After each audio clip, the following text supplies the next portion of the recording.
Hello everyone, আসসালামু আলাইকুম। রমজানুল মুবারক। কি খবর সবার, কেমন আছো? এই দেখো এতগুলো জার, সবগুলা ধুইছি, ধুইয়া সুন্দর করে ক্লিন করছি।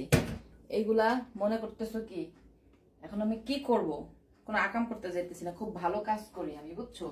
আমি যা খাই পিওর খাওয়ার ট্রাই করি। এই দেখো বানিয়ে ফেললাম পিওর খাঁটি ঘি। এই ঘিগুলা এখন আমি সব এই জারে ফিল করব, তারপর এটা একদম শক্ত হয়ে যাবে। এখন যদি মানে তেল থাকতে থাকতে যদি আমি না করি তাহলে এটা শক্ত হয়ে যাবে। আমি সব সময় এরকম পিওর ঘিটা খাওয়ার ট্রাই করি, নিজে হাতে আমি বানাই ঘিটা। এটা হচ্ছে বিসমিল্লাহির রহমানির রহিম।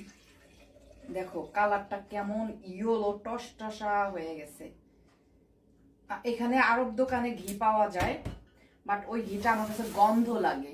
আর এই ঘিটা আমি যেটা হাতে বানাই এটা একেবারে, এটার ক্যাপ কোনটা আছে এখানে, এটা হচ্ছে একবারে বাংলাদেশের তোমার এটা এটা বাংলাদেশের যে ঘোষেরা ঘি বানায় না, হিন্দু বাড়ির ঘোষেরা পিওর ঘি, সেই ঘিটা আমি বানাই।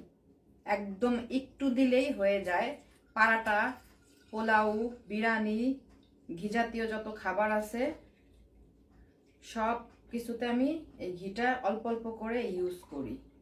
হ্যাঁ হ্যাঁ, আমি তো মনে করছি অনেকগুলো হবে, এজন্য অনেকগুলো জার নিছি আমি। এনিওয়েজ দেখো, তারপরে এই ছোট্টটা নেই, লিল্লা। Oh, very fun. Yes, look guys, look. এটা মনে হয়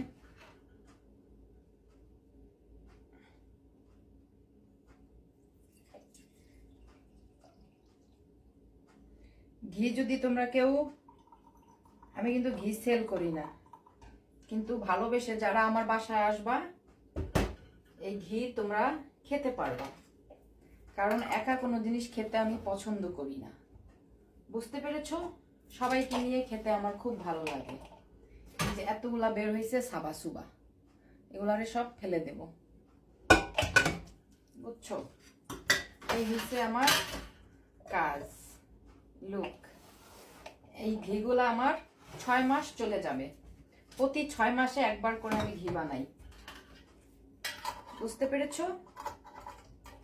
অল্প